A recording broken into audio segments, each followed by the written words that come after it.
Shh, shh. The podcast is starting. Welcome to the OT Download, from practice to podcast. This is where we unpack everything you didn't know you needed to know about occupational therapy. Whether you're an OT, an OTA, a student, or simply curious, this is your place to explore the real stories, challenges, and opportunities shaping our profession. Each episode will dive into fresh topics from ethics to AI in practice, to the dynamics between OTs and AHAs, the differences between community and medico-legal work, and even what it's like stepping into the courtroom. You'll hear honest conversations on mental health, well-being, boundaries, and early career experiences, alongside insights from lawyers, allied health professionals, and other experts. We'll bust common misconceptions and shine a light on the parts of OT that don't always get spoken about. So if you're ready for insights, stories, and a no-nonsense take on occupational therapy, this is your download. Let's get into it. Welcome to episode 4 of the OT Download. I'm Raegan. I'm the Community Services Coordinator for MLEA. I oversee the client services for both the Peds and Adult divisions. Hi, I'm Jenelle. I'm the paediatric occupational therapist here at MLEA, servicing basically all of Brisbane. Hi, I'm Christine. I'm the Allied Health Assistant. I see all ages within MLEA. Today we're talking about the collaborative effort between allied health assistants and OTs in a community setting. Christine, can you tell us a little bit about what an allied health assistant does? An allied health assistant actually assists. We assist the OTs, the admin team, helping with resources, research, working with clients in the community. So you're doing a lot of support for us as the OTs. You're really kind of like a right-hand man and supporting us and making sure that the resources are done. You know, if there's any appointments that need to be booked in for like suppliers and doing trials and everything. I know that my job wouldn't be easy as it is without you guys' help. So yeah, really appreciate the AHAs in our team, that's for sure. Thank you. Kristen, can you talk a little bit about what a day in the life looks like? You see clients, but you also do a lot behind the scenes and I guess going into things that aren't an allied health assistant's role. Really what an allied health assistant doesn't do is we don't run a session. Our sessions are run on the guidance of the OT. Yes, things can go off track a little bit if our client is dysregulated or doesn't want to go by what the plan was, and we have to think on our feet at that time, but it's always at the guidance to try and reach that therapy goal that we're trying to get to at the end of the day or down the track. Because the initial assessment sort of starts with Jenelle, who will go out and see the client and then create the therapy plan and then works with you to actually deliver the therapy plan. So yeah. And where possible, Christine and I will go out together. I will do kind of like the initial with the mum grabbing the information, and then Christine will actually be working with the child and grabbing some more information, observations with the child, so that when we do the therapy plan, we have a bigger outline of kind of where their baseline is, so then we can make a therapy plan that Christine can follow. And we do discuss what happens if things go wrong.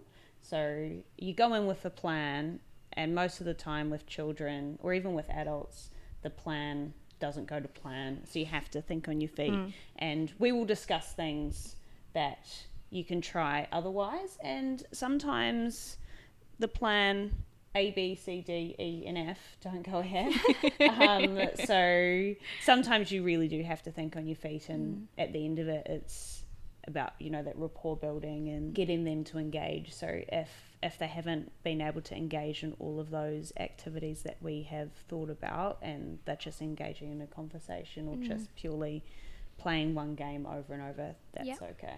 Yeah, absolutely. Sometimes it's just a check-in that's necessary. Yeah, and Christine and I will have those debriefs afterwards, and we'll go, okay, those plans didn't work. Let's make another plan if that happens again. So a lot of collaboration between ourselves after sessions, a lot of debriefing to make sure that we are kind of following the therapy goals, and then obviously their presentation might change, and then we've got to kind of continually change that trajectory for our goals. So. Yeah.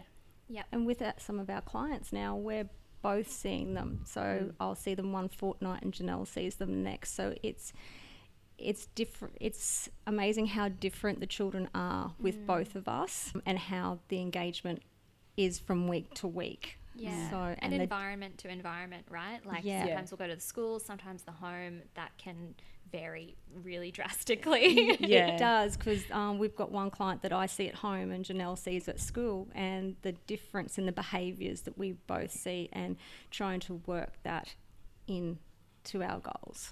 It was also interesting. This is a client that I've been seeing for nearly 2 years. It'll be 2 years in kind of March, and mum's been kind of explaining what's happening at home, and I've only really been at the home for like the initial when I started working with him, and then we've got Christine in the home environment now, and what I thought was happening is not happening, and what was reported happening is not happening. So it's actually been extremely beneficial for Christine to go into that environment and actually, I suppose, suss it out and figure out what's happening. So now that's changed kind of what our goals are and what the plan is moving forward, and that's just so essential for this client. They couldn't afford to have me every week, as well as, you know, the psychologist and the speech pathologist.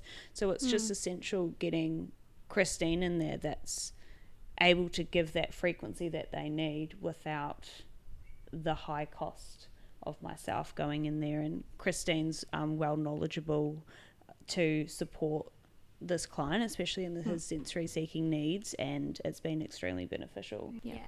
And just having that open conversation with parents that Jenelle's missing out on when they're at school, mum's more open to talking to us at home, that I can feed that back to Jenelle, which then opens that lines of communication. But I also have to make sure in saying that I'm not qualified to make and I can only make observations, and those recommendations have to come from Jenelle. We have to make sure that there's that scope of practice that we work within.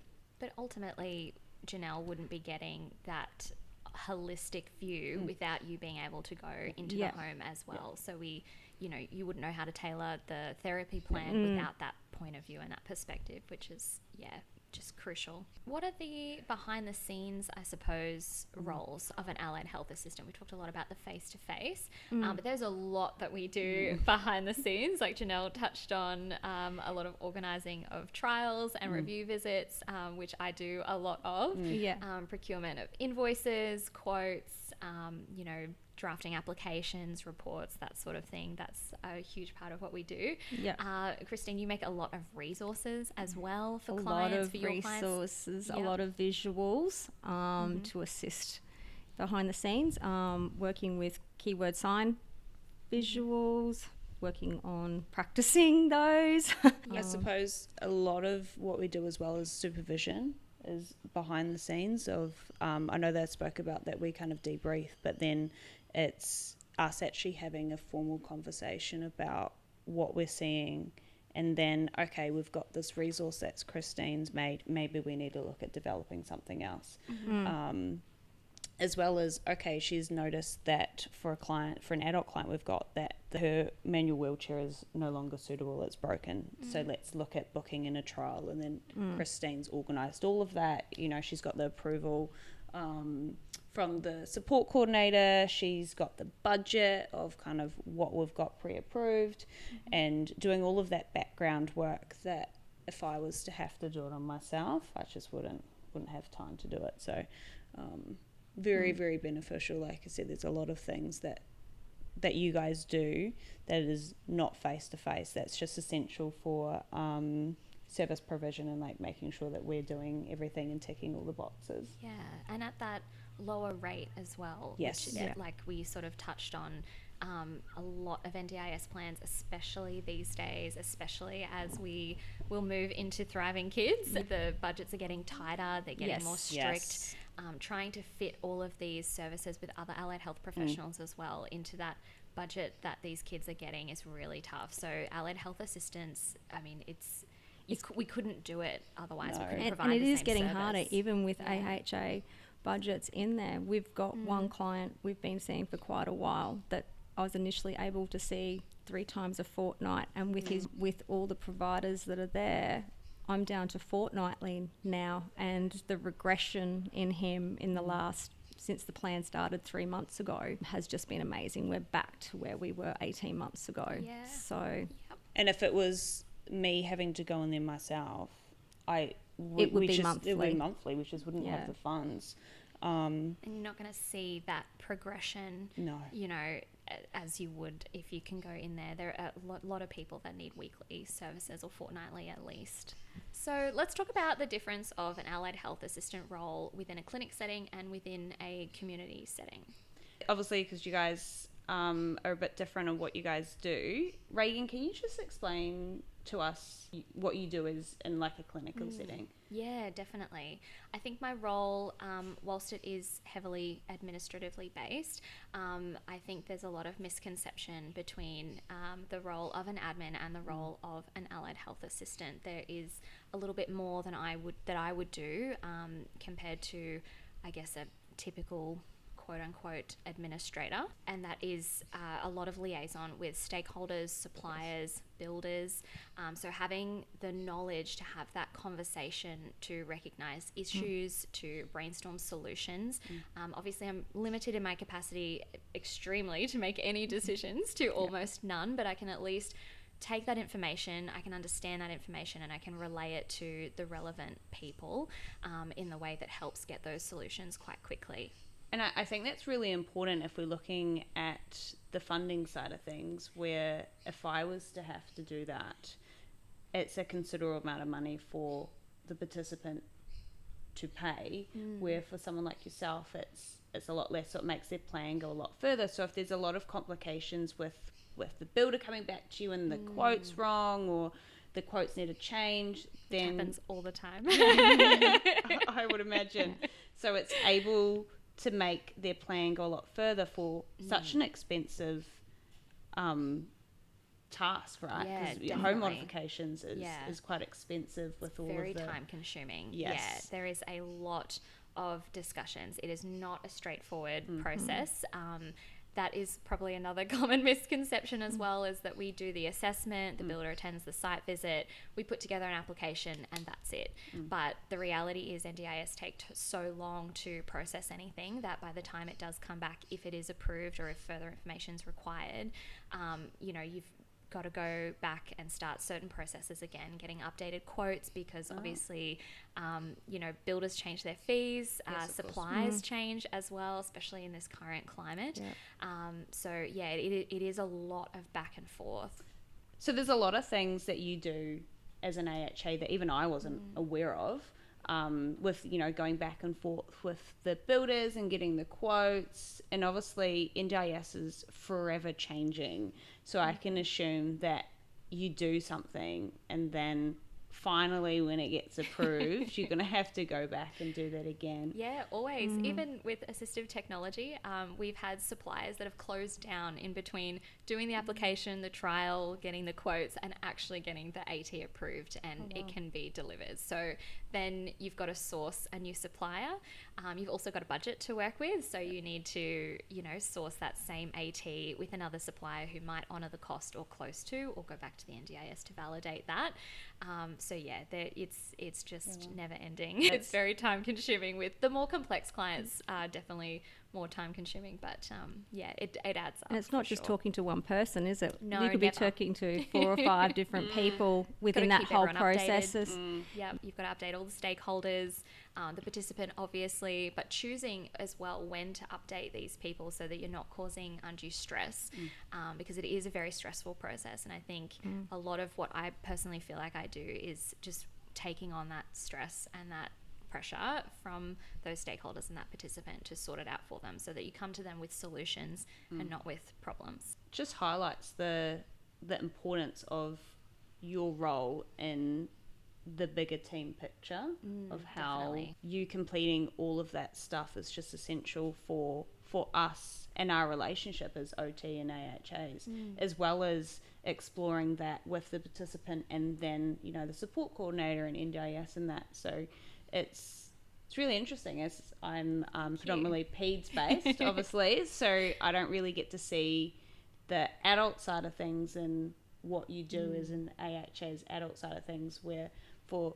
Christine and I, it's very much resource kind of based and doing that real face-to-face capacity building side of things. So Christine, based on that, are you able to kind of explain what you're doing in your day-to-day as an AHA? So from community side, to start seeing a client, an example with Jenelle and myself, initially go out and see a client, hopefully together if our schedules meet up, meet the families, meet the child, do those initial assessments and work on those goals together with the family. So I'll meet up with the OT fortnightly or monthly in a supervision just to review our sessions. If things arise in between our sessions, certainly I will get onto the OT and we'll have a debrief in between, and just keep updating our goals as we work through, and any visuals that we need to create during that time, or sourcing equipment. I think we should just circle back to the supervision side of things, because this would be something that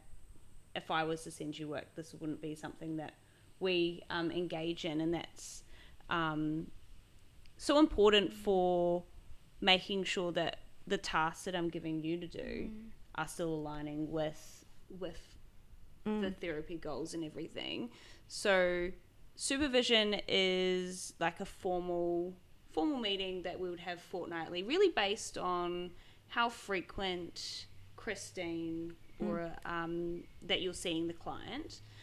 And we'd sit down, we'd go through the goals, and we would discuss what scenarios have come up, and then how we can support the client in those. And as you said, you know, they report to you things that change between the initial assessment and then kind of our supervisions. So goals change, goals are completed. So I know that with one of our gentlemen, he's ticked off his showering goal, which is absolutely fantastic. And then he obviously was really happy about that, and then he set another goal which wasn't set in the initial appointment. So supervision is so essential to make sure that everyone's on the same page and that we're still doing therapy that's evidence-based and supporting the goals that we need. And then it supports when I'm giving you stuff to be like, okay, it's still ticking all the boxes. And then, you know, if I've given you a task and then we've done supervision and we're like, oh, actually, maybe let's put a hold on that, or that needs to change, is actually the situation's a lot more significant than we thought, or a lot less than we thought. The collaboration is really key. We all work together, both of us in our respective allied health roles, allied health assisting roles, with the OTs as well, and they vary from client to client. They vary from OT to OT, adult, peds. You know, it's just that collaboration. We're constantly just keeping in touch, and obviously that's why we have a great tasking system as well. So while we're on this topic, let's talk about what else makes a really strong OT AHA partnership. Well, we've worked together for quite a while now. It takes a lot for building trust and knowing how each other works, especially with an AHA, OTs adjusting to working with us, and knowing that they can have trust in decision making, and that we will go to them, especially in grey areas when things don't go right, that we will turn to them. That is a big thing, working together and knowing that that will happen. And everyone's got like a different style of how we work with each other. You know, we're all individual people, having the face-to-face every week with everyone in the office, and it builds that trust to know that I'm handing over a client to an AHA and trusting that they're going to follow the therapy plan. And I find as an OT, I like to know someone as an individual, and then I know kind of what makes them happy, what makes them, you know, maybe a bit sad. You know, knowing more about them as a person helps me make sure that I can tailor a therapy plan to suit not only the client but also the AHA that's actually delivering those services. So I've worked with a lot of different AHAs, and they have a lot of different styles of how they, I suppose, interact with clients and that. And the therapy plan that I might give to Christine could be a lot different to the therapy plan that I gave someone at one of my previous jobs. And the way that we would have supervision might be a lot different. It really depends on the knowledge as well of the AHA. And I find that, you know, if I'm giving the information and actually explaining the processes of maybe what we're looking for, how the activities actually run, and maybe this is how you do it, but then also kind of what you need to look at, it really helps build that trust, because you guys know that I'm actually looking out for you as well as the client, to making sure that everyone is feeling happy. 100%. And it's really important that we know exactly what you're wanting. I've worked with other providers. In a previous company, I was working with speech therapists and psychologists, not only the OTs. And one comment came back to me is, okay, your goal is emotional regulation in psychology. I had never done psychology before. The assumption was just go and do emotional regulation in that. I said, but OT is very different. I need those details and the breakdown on what you're needing within that session, because sensory emotional regulation is very different to psychology. So yeah, the importance of giving that breakdown to us, and training is very important as well. Yeah. So and that's where our supervision comes in. With the more detail that we can get within a supervision, the better. Yeah, absolutely. Feedback has been the key to learning my role and understanding the ins and outs of what I do, the real world impact of that as well, going to visits where AT is being delivered and, you know, seeing, okay, that's what I had a hand in playing. So it's just that constant feedback, the, you know, little things that you say, hey, by the way, this relates to this, just providing that context.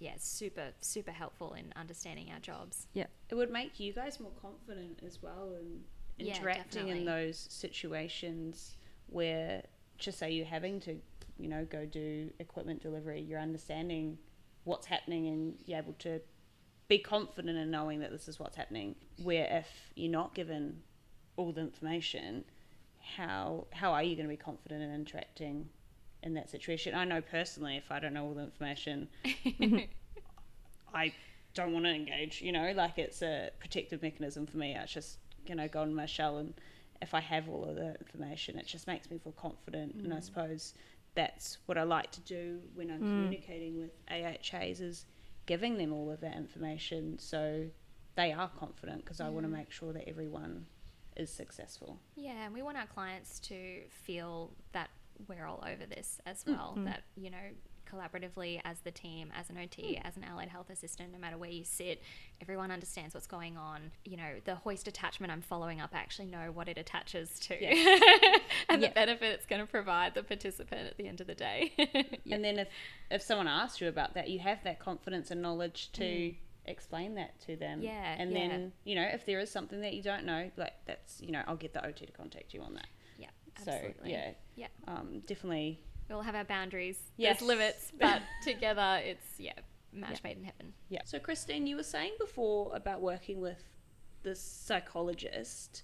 Can you just explain your qualifications and kind of how working with that psychologist kind of impacted your therapy?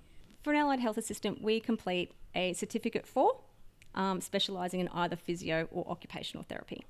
However, we are able to also work with dietitians, speech therapists, psychologists, behaviour support practitioners. You only choose between physio and OT? When you're completing the course, yes. But then when you're in the real world, obviously an allied health assistant can work with other allied health providers. Yeah. And there's a lot of them. Yes. They're all very different. They are very different, but we're not qualified. And that is where we have to really go back and work within our scope of practice and working with that therapy plan and making sure we've got confidence that we can speak with the clinician in getting all the information to provide in the session. If we don't have that, then our session's never going to work. So I know that you've previously worked with speech pathologists. Yes. So if you've only done your qualification in the OT space, how did you navigate learning how to do devices like speech devices if you've used them, or kind of interacting that speech therapy into an AHA session? I was very lucky with the speech therapist that I had. We sat down and she stepped me through the AAC device and how to use the communication within a session. I certainly don't use it to the capacity that a speech therapist would. It was getting the client to engage with the device, not going through all the steps. So there's limitations in what I do, but also she helped me with going through a keyword sign course as well. So I was very lucky in that area where others haven't been. So I'm guessing that psychologist didn't give you that same level of care as the speechy. And I suppose, I know that we just spoke about trust, but you probably wouldn't have had much trust in that psychologist at all. No. Walking in and seeing a 7-year-old and going, okay, I've got to do emotional regulation. What and how? So I just stepped into that role and went, okay, I'm going to have to put my OT on and do my emotional regulation sensory-wise, and then try and go back and get more information out of her next session. Do you learn any emotional regulation stuff in the Cert 4 for like OT? Like what do you really touch on if you specialise in OT? Nothing sensory. Nothing. So you do nothing sensory. Do you touch base on hoist? Okay. Yep. Yep. Manual handling. Anatomy. Yeah. Okay. Yeah. It's just touching on little bits and pieces. There's no physical training. Also, we're supposed to do 100 hours of placement. It is you find your own placement, and a lot of companies will not have you come in. Yeah, I was aware of that one, because at one of Yeah. my previous roles, one of the admin staff was doing her certificate, and she was lucky enough that she would just tag on to a couple of our visits when we went out. So And that's exactly how I was. I was luckily that I was in an administration role within a OT PEDS clinic, that I was able to go into sessions and work and learn from those OTs. So I was very, very lucky in that instance. So Similar to an OT degree though, right? Like your life experience, the real world experience is so important in determining, you know, like how an allied health assistant is qualified for the role as well. Because it does sound like, you know, a lot of people do this course but may not actually be qualified to deliver the therapy plan that you do, and you do with our OTs as well. Do AHAs have the same requirements that us as OTs have? Because I know that we have to do certain hours per year to hold a registration. Do you, as an AHA, have to do something similar? no, because we're not registered on APRA. Okay. However, there is an organisation now being formed called AHANA, which I've joined as a member, and they have an expectation that they would like you to do PD hours, and they're trying to, at the moment, they are trying to get onto APRA and try and get AHA licensed. So it's sort of the same level of as an enrolled nurse. That makes complete sense. Yes. Yeah. Yes. Yeah, so I've enjoyed that, and they do short courses, but not to the information that you would love to do, that an OT does. Because for us, for me out in the community, it is observing. I don't need the qualifications that these guys do, but it's essential that we are able to know that and to be able to observe and feedback. Absolutely. And that's what a course is for. And it's really interesting to hear, Christine, your take on that as well, and how that's affected your role, because it sounds like it is a lot of on-the-job learning. So it's so important to be with the right company, to be with the right team that can guide you and supervise you, and, you know, because, that's where you're going to get all of your skills from, really. We're going to get into a little bit of myth busting now. Janelle, I feel like I have heard this a few times, that OTs don't need AHAs if they're just organised. Wrong. I'm, suppose, not an organised person. However, if I was, I wouldn't be able to get everything done. And then I know that we've spoken about it previously, but funding-wise, NGIS is getting tighter and tighter and tighter on the funding. It's so essential that we use you guys for quotes and, you know, for resources and everything. I think we've well and truly established it's a time thing, a funding thing. It is absolutely not an organisational thing at all. No, whoever said that, they are wrong. so wrong. And Christine, I wanted to ask this one to you, that some people have said to me, parents, school teachers, that AHAs only repeat what an OT is going to do, and that potentially the only benefit is the cost saving, which is still obviously a benefit, but I feel like that is absolutely a common misconception. Definitely a misconception. For us, we set ourselves different therapy goals. So Jenelle can work on the more complex needs, sort of like the toileting, and then I can have the goal of assisting with feeding or fine motor, gross motor skills. So we certainly set ourselves different goals within our scopes. And it's going to depend on the complexity of a client as well, right? Yeah. Yeah. Like, some things we do the same of, however, that client needs that consistent frequency engagement in that. But no session's the same. When I don't give Christine a plan of doing the same thing every session. I know if I was a kid in that session, I wouldn't want to engage in that. You know, we want them to engage, we want them to have fun, so it's going to be different, but still working on the same goals. And it is, as Christine said, there's times where I'm working on toileting and emotional regulation, and Christine's really honing in on the sensory side of things, which then really helps me with what I'm doing in the emotional regulation space. How about that families prefer to see OTs? Oh, I'm kind of half and half on this one, because I know with NGIS funding, that seems to be a hot topic everywhere, I have actually referred Christine to see clients, and then because of funding, parents have gone, oh no, we're only going to stick with the OT. But then again, we have other families that are just purely like, no, I know that Janelle's there, I know that she's supporting Christine, we really love Christine, let's just get Christine in there. So I think it really depends on the situation and the rapport build up, because sometimes families have a really, really good rapport with Christine, and then I'm only been in there kind of like a little bit, and they just love Christine. And sometimes kids just prefer Christine than me. It's not an afterthought. And it's building that trust with families. Like when they say they just want to see an OT, or Jenelle in this instance, is because they've built that relationship and they don't have that relationship.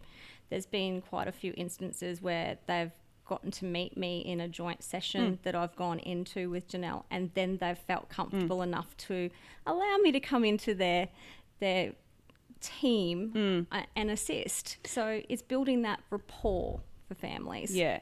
And just say if a parent comes to you and goes, no, we only want OT, and I feel that AHA would be beneficial, that's something that I will work with them about. And as Christine said, we'll get her in, and we'll just, we're doing a joint session. And then as soon as they meet, you guys are like, oh, okay, that is kind of that anxiety and stress, because most of the time they want to keep like a really tight circle, and bringing someone else into that circle's really hard. So just having to work with them through that helps to break down kind of that barrier that a lot of families have, because there's a lot of negative medical experiences out there that families have had, and they want to keep that quite tight circle. Yeah. Okay. So something that I do hear from time to time as well, generally from other businesses or providers, is that AHAs don't need much training. They just do what an OT is told. Ooh, no, we definitely need training. I think we've touched on that a fair bit over the podcast. It's more for observations and being able to provide that feedback. If I don't know what I'm looking at, I can't give that to Jenelle. I'm her eyes, I'm her ears within that session when she's not there. We can't change our goals. We can't help the client if I don't know what I'm supposed to be in there looking at for her. What about the myth that only big businesses can afford allied health assistants? Obviously, we are a smaller to medium-sized business, a smaller team perhaps. What would you say to people that might make those comments? That it's wrong. Like, clearly. I feel that anyone where it's clinically appropriate can have an AHA. Obviously you need the lead clinician to kind of drive that, but no, I think that's completely false. Jenelle, what would you say to those people that might assume that only big businesses can afford an allied health assistant or assistants? Here at MLEA, we're kind of a more of a smaller, medium-sized company, so we've got to think about how much work, just say Christine and yourself, would have compared to a bigger company. When Christine come on, we had, I suppose, already enough clients to hand over to her to make it feasible. But we've got to think of the non-face-to-face time with stuff that's non-billable kind of thing. But we definitely need AHAs to help and support us as OTs. I wish we had a caseload. Yeah, gives me opportunities to, write the reports that clients need, and most of the time it's NDIS saying we need the report now, and you need to have the capacity for that. And most of the time I don't. Yeah. So it's definitely helping us open that up, but I can see kind of the concerns that people would have, only assuming that it would be someone in a big company could only afford to have an AHA. I could see where quite a small company with only a few clinicians that it might be not feasible to have an AHA, because there would be, unless they have a full caseload, there would be a lot of non-face-to-face, non-billable staff, and that's obviously a cost to the business. Yeah. Now, to wrap it up, what's one thing you wish people knew about the OT-AHA partnership? That I see us as equal. We're kind of, there's no I'm higher than you. It's we're both on the same page, and we're working together to support the client and their family and their needs. Yeah, no hierarchy. Yeah. Yep. Most definitely. I love the fact that we're a team, and families feel that Jenelle and I work together in helping their child or their family member, and that we're constantly talking, and that we're together within reaching those goals. It's going to make the biggest impact at the end of the day. Yes. Yeah. Teamwork. Yeah. Makes dream work. Thank you for tuning into the OT Download. Please follow, share, let us know your thoughts or suggestions on today's episode, anything you might want to hear in future, any questions we didn't answer today, and tune in for the next episode where we'll continue to unpack occupational therapy.